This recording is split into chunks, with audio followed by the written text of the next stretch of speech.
Nakatayo ang mga sundalo ng unang hukbo sa mga pintuang bayan, naghihintay sa pagdating ng kanilang haring si Roland.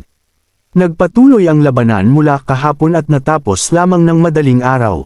Matapos mabasag ang mga pintuan, kinontrol ng unang hukbo ang palasyo sa loob ng lungsod at ang Grand Cathedral sa silangang distrito. Sunod nito ay ang paglilinis sa mga natitirang kalaban, tuluyang pinatay ang mga puwersang lumalaban kay Timothy. May halong kagalakan na iniulat ni Brian. Kamahalan, malaya na ang daan papunta sa palasyo. Sa iyo na ang lungsod. Tinignan ni Roland ang paligid at nakita ang parehong sigasig sa mga mukha ng lahat. Mula sa mga sundalo ng unang hukbo hanggang sa mga mangkukulam, tila umaapaw ang kanilang mga espiritu. Ngunit, taliwas sa inaasahan, kalmado si Roland. Ang magandang kabisera na kumakatawan sa puso ng Grey Castle ay hindi nagbigay sa kanya ng pakiramdam ng pag-uwi. Para kay Roland, isa lang itong ordinaryong lungsod. Sa buong panloob na lungsod ay makikita ang mga sirang gusali. Walang duda, ang pagkuha sa palasyo, kahit na sandali lamang, ay ang pinakamatinding labanan na naranasan ng unang hukbo. Nakatingin sa mga guhos sa mga kalye, naramdaman ni Roland ang isang matinding panghihinayang. Hindi pa nabibilang ang eksaktong bilang ng mga nasawi, ngunit ang mga bangkay ng mahigit 20 sundalo ng unang hukbo ay dinala na sa likuran. Damobol sana ang bilang ng mga sundalong dinala sa likuran kung hindi dahil sa napapanahong pagsadyap ni Nanawa. Pagpasok nila sa palasyo, lumuhad ang mga sundalo ng istasyon, isang bihirang tanawin sa unang hukbo kung saan mas karaniwan ang mga military salute. Hindi nagprotesta si Roland. Mula sa kanilang nakataas na ekspresyon, malinaw na hindi nila siya binabati bilang pinuno ng hukbo kundi bilang mga mamamayan ng Grey Castle sa kanilang bagong hari. Sabay-sabay na itinaas ng mga sundalo ang kanilang mga sandata, sumigaw, "Mabuhay ang Haring Roland!" Sa gitna ng mga sigawan ng unang hukbo, sumulong si Roland patungo sa palasyo. Pumasok siya sa malaking palasyo na may 2 tore. Ang lugar na ito ay sumisimbolo sa kataas-taasang kapangyarihan ng maharlikang pamilya ng Grey Castle. Sa loob ng Grand Hall, maliban sa mga sundalong may hawak na sandata, may isang grupo ng mga halatang nag-aalalang mga noble at ministro. Nang makita si Roland, sabay-sabay silang lumuhod, binabati ang kanyang pagdating. Sa mga noble na ito, nakilala niya ang ilang pamilyar na mukha, ang ministro ng pananalapi, ang ministro ng ugnayang panlabas, ang ministro ng katarungan, ang punong opisyal ng intelligence, at ang punong ministro, kasama ng iba pa. Ang mga individual na ito ay dating nagsilbi kay Haring Wimbledon III. Ang ilan sa kanilang mga lahi ay maaaring masubaybayan pa hanggang sa mismong pagkakatatag ng dinastiyang Wimbledon. Nang umakyat sa trono si Timothy, lahat sila ay nangako ng kanilang katapatan sa bagong hari. Ngayon, tila handa silang gawin ang pareho kay Roland, alinsunod sa tradisyon. Sa kasamaang palad, hindi kailangan ni Roland ang kahit sino sa kanila. Hindi ito isang talakayan sa korte, ito ay isang pagsubok. Umupo si Roland sa trono, nakatingin sa lahat. Sinenyasan niya silang tumayo. Pagkatapos ay inihayag niya na si Timothy ay nasa ilalim ng aresto dahil sa pinaghihinalaang pagpatay kay Prinsipe Gerald, pagtataksil, at pakikipagsabuatan sa simbahan. Ang kanyang mga krimen ay ipahahayag sa buong lungsod at sa buong kaharian. Pagkatapos ay tinanong niya ang mga ministro kung may sasabihin pa sila. Ang isa sa mga noble ang unang sumagot, sinasabing ang mga ganoong krimen ay hindi mapapatawad. Inaangkin niyang sinubukan niyang pigilan si Timothy ngunit hindi siya nakinig. Tumanggo ang ibang mga noble sa pagsang-ayon. Ngumisi si Roland at tinanong, totoo ba iyon? Nang ginagawa ni Timothy ang mga malulupit na gawaing iyon, isa ka lang bang tagamasid, o tumutulong ka sa kanyang pang-aapi? Isa pang matandang ministro ang nagsalita, matapos umakyat sa trono si Timothy, iminungkahi niya sa akin na maging isa sa kanyang mga mahalagang katulong. Lalo pang bumaba ang tingin ni Roland sa mga ministrong ito. Marahil noong panahon ng pagkakatatag ng Grey Castle, ang mga noble na ministrong ito ay tunay na mga mahalagang katulong ng hari. Ngunit, sa paglipas ng mga siglo, naging lubhang mahigpit at tiwali sila. Tumayo si Roland at idineklara, kung inaangkin ninyong walang kinalaman kayo sa lahat ng pangyayari sa nakalipas na taon, maglaro tayo ng isang laro. Nagpalitan ng naguguluhang tingin ang mga noble, hindi nauunawaan ang intensyon ni Roland. Ipinakilala ni Roland ang isang laro na tinatawag na tanong at sagot, o kilala rin bilang larong pagsubok. Ang patakaran ay simple, magsinungaling, at labas ka na. Sinabi ni Roland sa lahat na bawat isa ay may isang pagkakataon lamang. Kinakabahan ng mga tao, bago pa man makapagsalita ang sinuman, sinabi ni Roland na ang mga mapapalabas ay maaaring harapin ang parusa tulad ng gallows, paggawa sa mga mina, pagkumpiska ng kanilang mga ari-arian, o pagpapatapon. Nagsimulang magpanik ang mga ministro, ang ilan ay inakusahan pa si Roland na ginagawa itong isang larong pambata. Ilang tao ang nag-isip na umalis.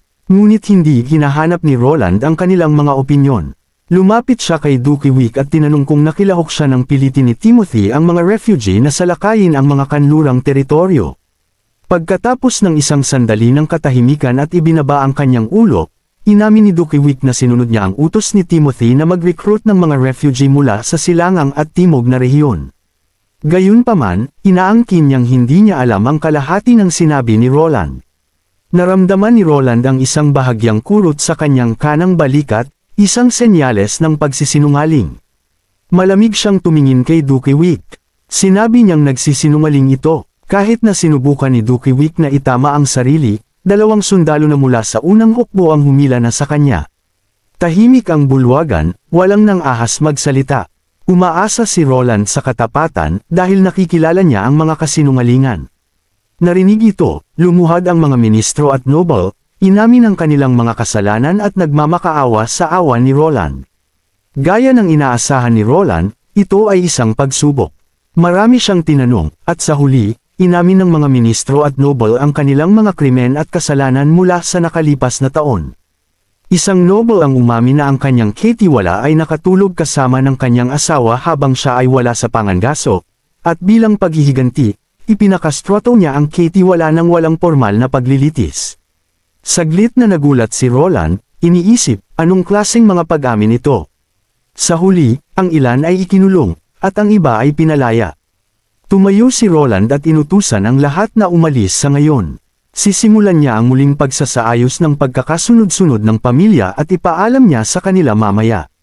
Ngunit binabalaan niya sila, ang larong ito ay hindi isang beses lamang. Matapos ang isang buong araw na pag-aayos ng mga problema, dumating na ang oras para makaharap si Timothy. Kasama sina Axe at Nightingale, pumunta si Roland sa dungeon sa basement kung saan nakakulong si Timothy. Paglapit nila sa selda ni Timothy, halatang hindi ito nasa mabuting kalagayan. Ngunit nang makita niya si Roland, tinanong niya, sino ka ba talaga? Ang kanyang boses na parang nauuhaw ay nag-echo sa buong dungeon, dala ang halo-halong emosyon.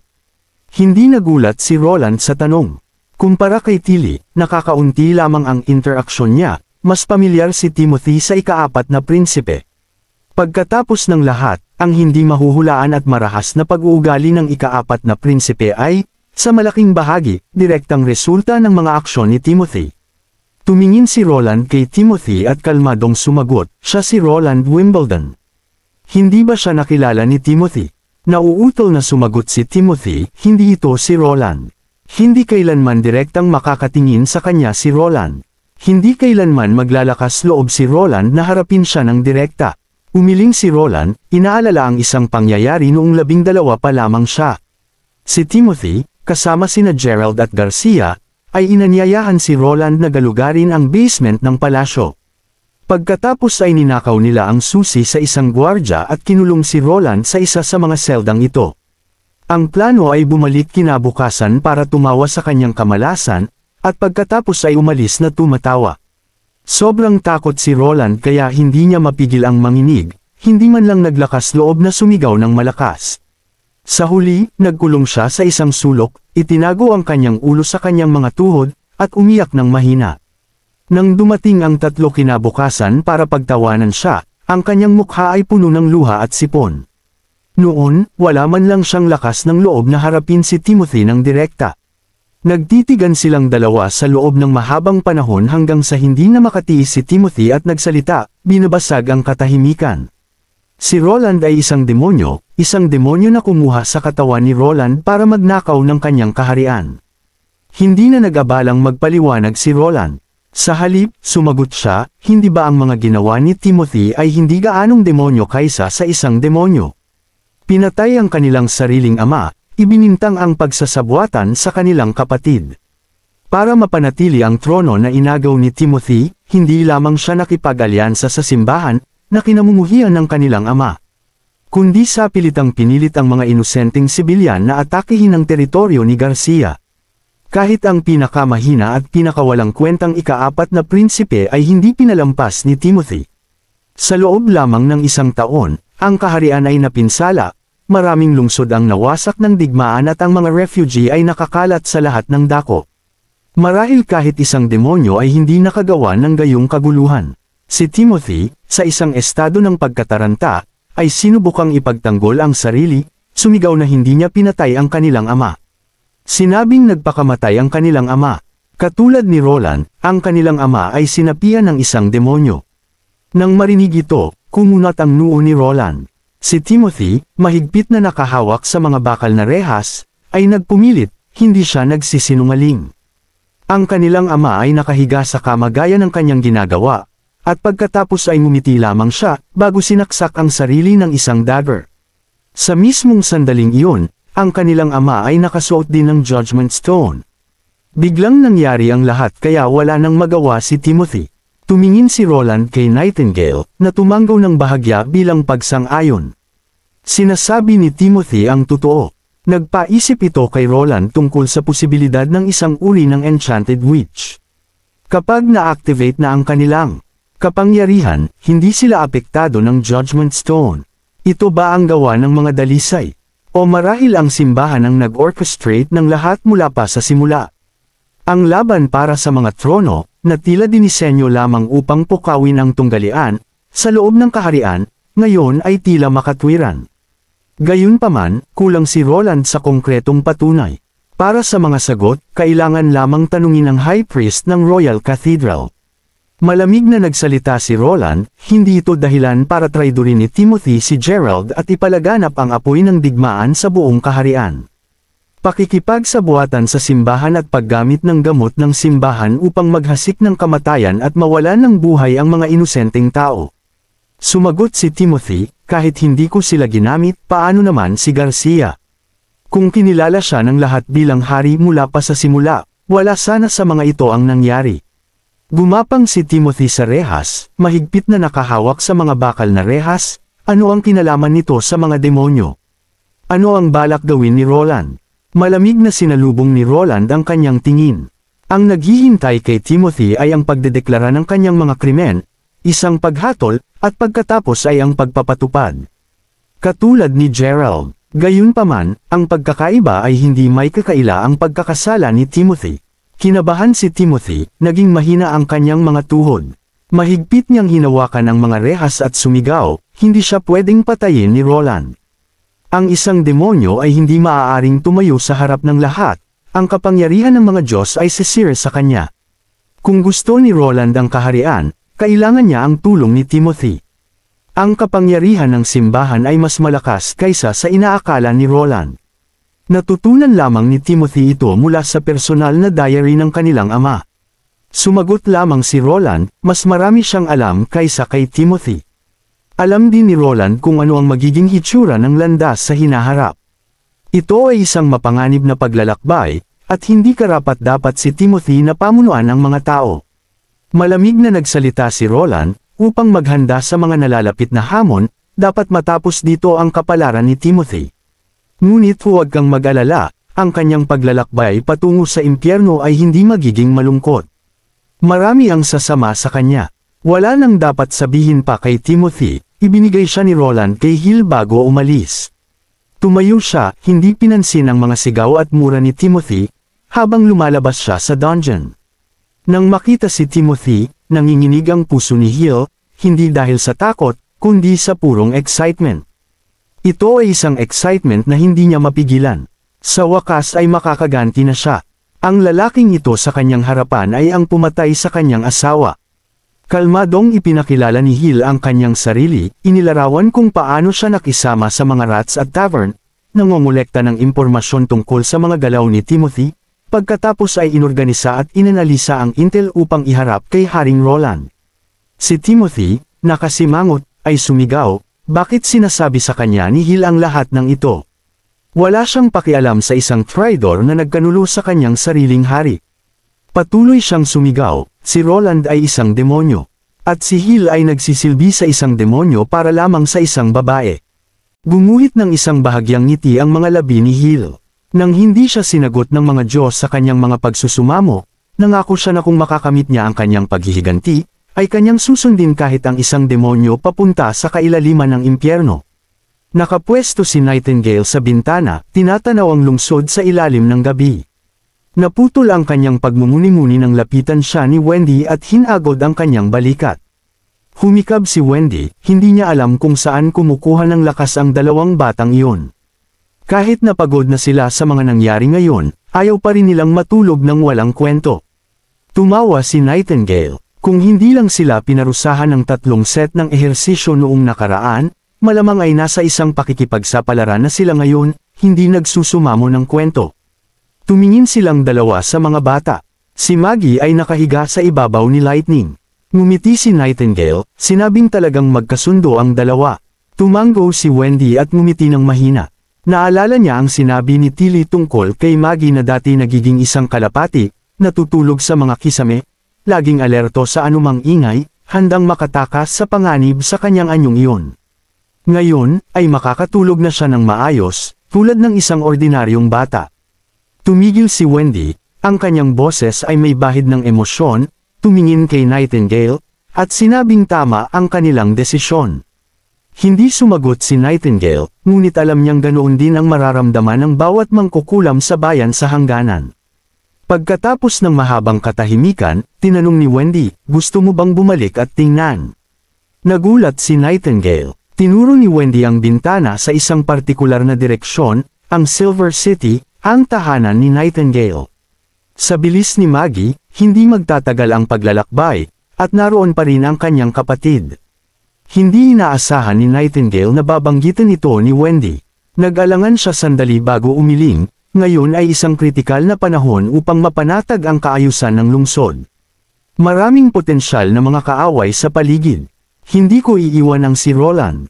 Ngunit pagkatapos mapayapa ang Grey Castle, maraming pagkakataon pa para bisitahin ang Silver City.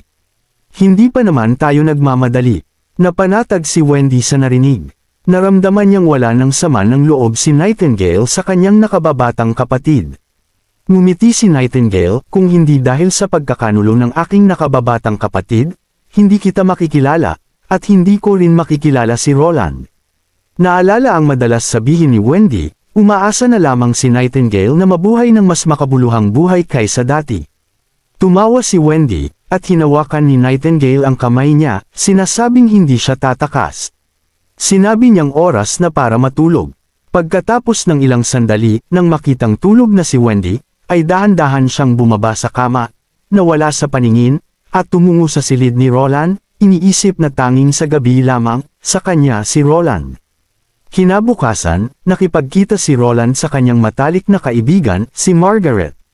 Masayang sinabi niya na ang pakikipagkita sa mga noble at ministro sa nakaraang mga araw ay hindi nagbigay sa kanya ng kasing dami ng saya ng pakikipagkita kay Margaret. Sinigurado niya na ang lugar ay napaka-safe at walang mga outsider, tinanong kung mayroong lihim na nais niyang pag-usapan. Sinabi ni Margaret na may nagbilin sa kanya na iparating ang isang mensahe kay Haring Roland lamang, nais ni Lord Thunder na makipagkita kay Roland. Nabigla si Roland sa narinig. Hindi ba't namatay na si Lord Thunder, ang pinakamagaling na explorer ng fjord, sa isang pagkalunod? Umiling si Margaret. Ayaw ihayag ni Thunder ang katotohanan, ngunit ginawa niya ito, lalo na kay Lightning, kaya't kailangan niyang lihim na ipaalam kay Roland. Sinabi ni Thunder na natuklasan niya ang isang kahangahangang tanawin sa kanluran ng Shadow Island, marahil ay may kinalaman sa mga sinaunang guho mula sa daan-daang taon na ang nakalipas. Tiyak na interesado si Roland dito. Noon lamang napagtanto ni Roland na si Thunder ay nasa kabisera na. Tumingin siya kay Margaret, at hindi man lang nagulat si Margaret sa pagbabalik ni Thunder mula sa kamatayan. Alam na pala niya ito. Tumango si Margaret, sinabing ang mahiwagang bato na ginamit ni Lightning sa digmaan ay ginamit ni Thunder upang subaybayan ang kanyang lokasyon. Ang unang paglalakbay ni Margaret sa border town ay upang tiyakin ang kaligtasan ni Lightning. Nang malaman ni Thunder na nanirahan si Lightning sa teritoryo ni Roland, ay nagpas siyang itago ang kanyang kinaroroonan upang pigilan ang kanyang anak na maging isang adventurer. Natigilan si Roland. Akala niya ay ang kanyang teknolohiya ang umakit sa mga dayuhang namumuhunan. Tumawa si Margaret, sinabing nagpapasalamat siya sa border town dahil sa pagbubukas ng mga bagong ruta ng kalakal. Nang marealize ang buong kwento, sinigurado ni Roland na hindi siya makakalabas ng palasyo ngayon. Kung nais ni Thunder na makita siya, ay maaaring dalhin siya ni Margaret sa palasyo anumang oras, nangangako na hindi niya sasabihin ang anumang bagay kay Lightning. Nagpasalamat si Margaret at yumuko, nangangakong mabilis na sasabihin kay Thunder. Habang paalis siya, iniulat ng mga gwardya ni Roland na may isang noble, na nag-aangking matalik na kaibigan ni Haring Roland, ang gumagawa ng gulo sa labas, at pilit na pumapasok sa palasyo. Nagulat si Roland sa balita. Tinanong niya ang pangalan ng bisita, at sumagot ang mga gwardya, ang pangalan niya ay Sir York. Halos masamid si Roland sa kanyang inumin. Di nagtagal, isang medyo matabang lalaki na may pamilyar na nakataas na kulay gintong buhok at maputi na balat ang pumasok. Halos nakalimutan na ni Roland ang taong ito, ngunit nang marinig ang pangalan nito, ay bumalik ang mga alaala. Pumasok si Sir York sa opisina, palaging may hangin ng isang spoiled noble. Kahit na alam niyang naging hari na si Roland, ay binati pa rin siya ni York ng kanyang dati ng masiglang yakap. Sinabi ni York na hindi siya katulad ng ibang duwag na natatakot kay Timothy. Tumango si Roland ng walang magawa, tinitignan ang kanyang matalik na kaibigan, ang lalaking may titulong Magic Hand, na dati ay malapit sa kanya parang isang kapatid.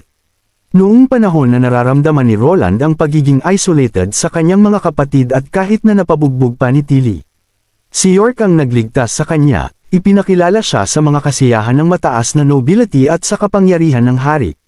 Si Roland ay isang dakilang tao, ngunit siya rin ay isang binata, at kahit na may isang grupo ng mga nakababatang tagasunod sa kanilang utos. Kahit na ang moralidad ng kanilang mga aksyon ay maaaring mapag-alinlanganan, ang ikaapat na prinsipe ay palaging itinuring si York bilang kanyang pinakamatalik na kaibigan. Nakahilig sa balikat ni Roland, sinabi ni York na dapat silang uminom dahil nandito na siya sa bayan. Pagkatapos, bumulong sa tainga ni Roland, gusto mo bang makita si Lady Josephine o Miss Bird? Mukhang namimiss ka nila ng sobra.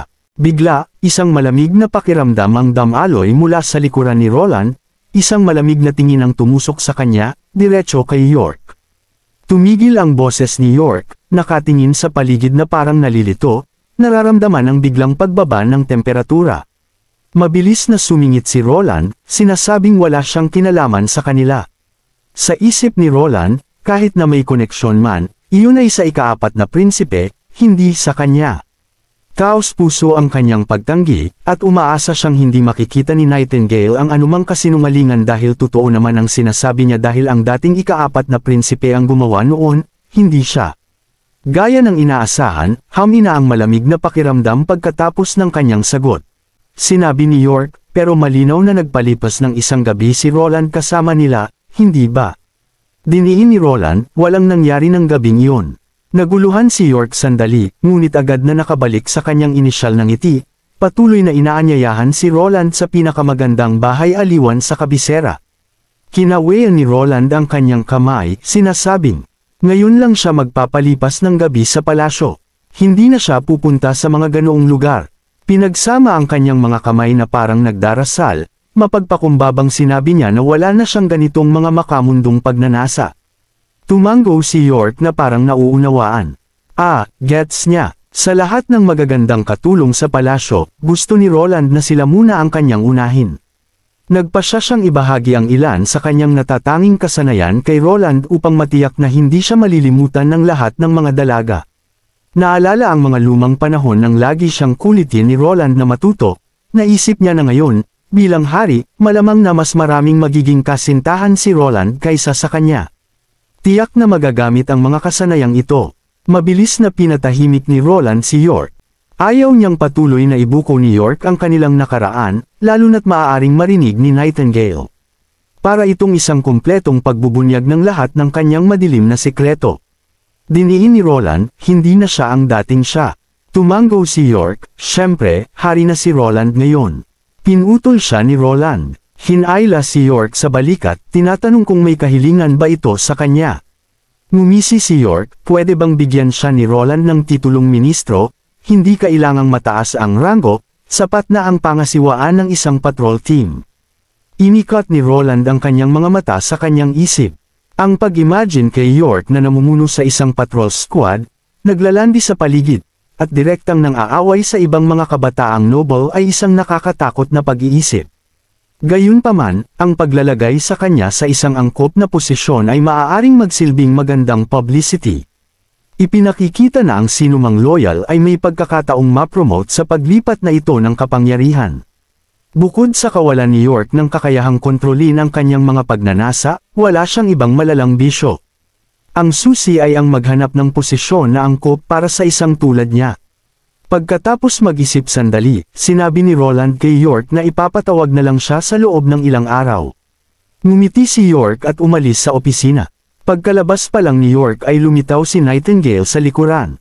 Tinanong kung sino sina Lady Josephine at Miss Bird, ang tono niya ay may halong pag-usisa. At ano ang signature technique na sinabi ni York? Iyon nga ang mahirap sagutin na tanong. Naglakad papunta sa bintana na kunwari nag-iisip, sumagot si Roland. Dalawang babae lang na nakasalamuhan niya noon. Tinanong ni Nightingale ang kanyang sinabi, naalala niyang sinabi ni York na namimiss siya ng sobra.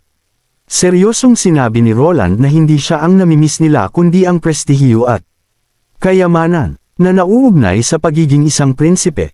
Tungkol naman sa signature technique. Medyo komplikado iyon at hindi sulit na banggitin.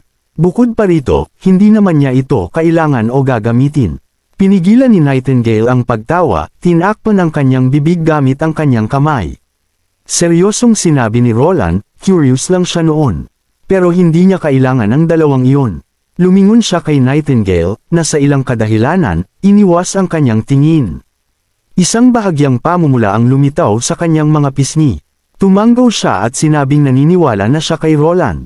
Naramdaman ni Roland na nawala ang bigat sa kanyang balikat. Napahinga siya ng maluwag nang maayos na ang kanilang pag-uusap ni Nightingale.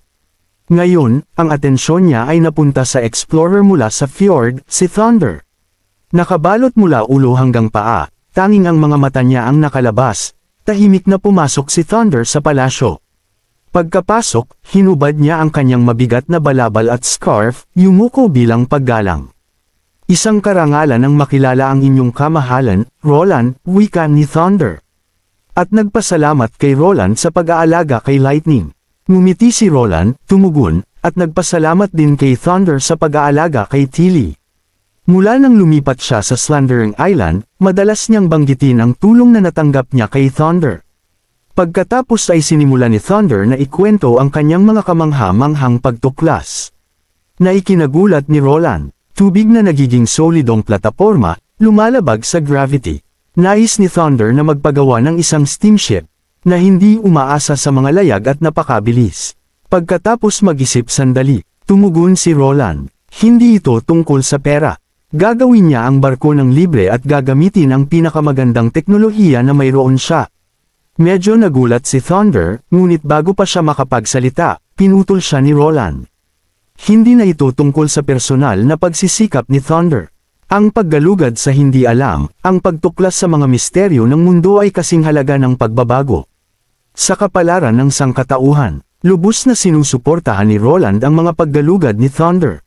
Ang tanging hinihingi ni Roland bilang kapalit ay agad na ibahagi ni Thunder sa kanya ang anumang bagong tuklas. Pinag-usapan pa nila ang mga detalye at plano. Pagkatapos ng mahabang pag-uusap, muling nagbalot si Thunder sa kanyang balabal at umalis. Iniisip ang mga groundbreaking na pagtuklas na ibinahagi ni Thunder. Naramdaman ni Roland ang isang malalim, nananatili na sensasyon.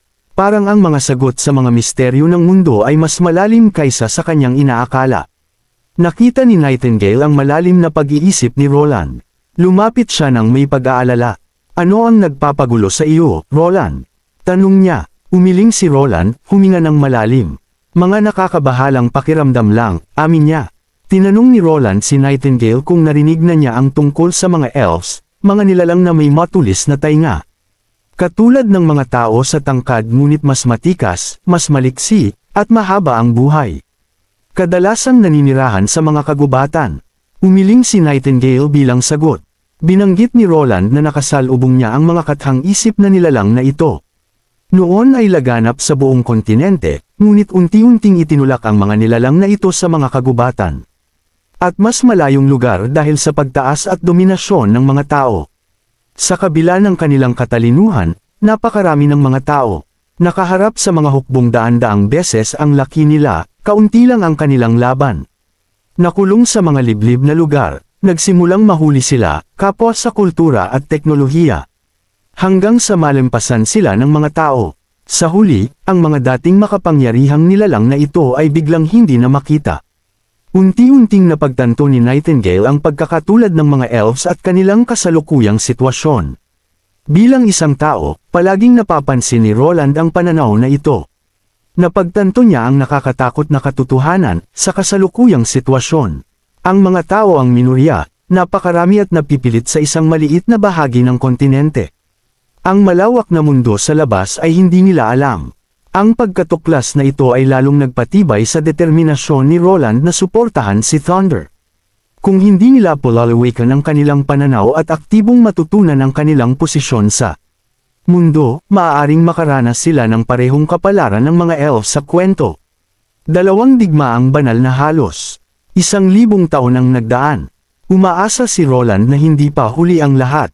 Isang batang babae ang nanood kay Soraya na nagtatrabaho at masayang nagkomento na natapos na ni Soraya ang pagguhit ng lahat ng materyales para sa napakaraming inner tube ng bisikleta sa isang umaga lang. Si Jill, bilang isa sa unang batch ng mga nagtapos, naging katulong siya ni Soraya sa pabrika ng bisikleta.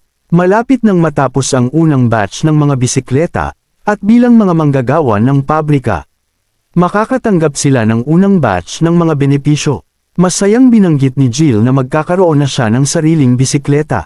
Matapos ang kanyang trabaho, umalis si Soraya sa pabrika. Ang isang umaga ng trabaho ay nakonsumo ng 1/4 ng kanyang magic power. Pag-iisip pabalik sa 1 taon na ang nakalipas, napagtanto niya na ang ganoong dami ng trabaho ay sapat na. Ngunit natutuwa siya ngayon, nakikilala na ang pagsasanay ay talagang nagpapalakas sa kanyang mga kakayahan. Sumakay si Soraya sa kanyang bisikleta patungo sa likod bahay ng minahan ng North Slope. Parehong sina Lucia at Anna, narinig ang kanyang mga yapak, tumingin at binati siya ng mga nakangiting mukha. Kumaway sila sa kanya, at sina Lily at Rem ay dumating din na may hawak na afternoon tea at isang set ng mga baraha. Mabilis ang oras kapag naglalaro ng baraha, lumipas ang hapon sa isang iglap. Pagkatapos ng hapunan, inanunsyo ni Skrull ang isang hindi inaasahang balita. Ang aralin ngayong gabi ay kinansela at pinalitan ng isang echo ability test. Ang tanging di mangkukulam sa hall, si Ling, ay nagtaas ng kamay para itanong kung paano sila dapat magpatuloy. Ngumiti si Skrull at sumagot na ang kailangan lang nilang gawin ay makinig ng mabuti. Tumayo si Agatha, sinasabing kung walang aralin, babalik siya sa kanyang kwarto. Umiling si Skrull, ipinaliwanag na ang dahilan ng pagsusulit na ito ay dahil kay Agatha. Napunta ang tingin ng lahat kay Agatha, pati na rin ni Soraya, at nakatitig sa kanya. Nakita ang mga dark circles sa ilalim ng kanyang mga mata, komento ni Skrull na pinipilit ni Agatha ang sarili. Kinokonsumo ang kanyang magic power hanggang sa limitasyon nito araw-araw, na hindi kayang tiisin ng katawan. Sumagot si Agatha na sa Tekira. Ang mga mataas na ranggo na mangkukulam ay palaging ginagawa ito. Hindi napagtanto ng mga tao ang kalupitan ng banal na digmaan. Maliban kung ang isang panig ay lubusang natalo, hindi ito titigil. Sumagot si Agatha na sa Tekira, karaniwan ang ginagawa ito ng mga mataas na ranggong mangkukulam. Hindi pa napagtanto ng mga tao ang kalupitan ng digmaang banal. Hanggat hindi lubusang natatalo ang isang panig, hindi ito titigil. Kung 400 taon na ang nakalilipas, nakahanap ang Federation ng isang landas na maaaring magdulot ng tagumpay. Naniniwala siyang handa silang isakripisyo ang lahat kahit ang kanilang sariling buhay. Mahina ang boses ni Skrull, ngunit sinabi rin ng kanyang kamahalan na ang labis na pagpilit sa sarili ay maaaring magpababa ng kahusayan. Ang balanseng pagitan ng trabaho at pahinga ang pinakamagandang diskarte, maging sa pag-aaral o pagtatrabaho. Naipaalam na ni Skrull ang sitwasyon ni Agatha kay Roland, at ang pagsubok na ito ay isang pagtatangka upang matugunan ito. Nilalayo nilang subukan ang kakayahang magbigay ng lakas ni Echo. Nagulat ang lahat at naisip na si Echo ay maaaring magpagaling ng mga sugatan tulad ni Nana. Umiling si Skrull at sinabing wala siyang alam tungkol dito at nilinaw na ideya ito ng prinsipe. Medyo kinakabahan si Echo habang lahat ay nakahinga ng malalim, naghihintay sa pagpapakita ng kanyang kakayahan. Isang malambot na musika ang nagsimulang tumugtog, umaalingaw tulad ng isang mapayapang bukal sa tainga ng lahat. Saglit na parang nagbago ang lahat sa paligid ni Saria. Para siyang naliligo sa isang mainit na bukal. Ganoon din ang naramdaman ng lahat ng mangkukulam, ang kanilang mga katawan ay lubos na nakarelax. Naliligo sa hindi kapani-pani walang nakakarelax na sensasyon ng tubig bukal. Nang matapos ang pag-awit, matagal bago dahan-daw ang iminulat ni Saria ang kanyang mga mata, kahit walang nagpaliwanag. Naintindihan niya ang kahulugan ng salitang pagpapalakas gaya ng inilarawan ni Skrull. Hindi tumaas ang kanyang panloob na mahika, ngunit parang nawala ang pagod ng araw. Pakiramdam niya ay muling nabuhay siya na parang nagising mula sa isang malalim na pagtulog.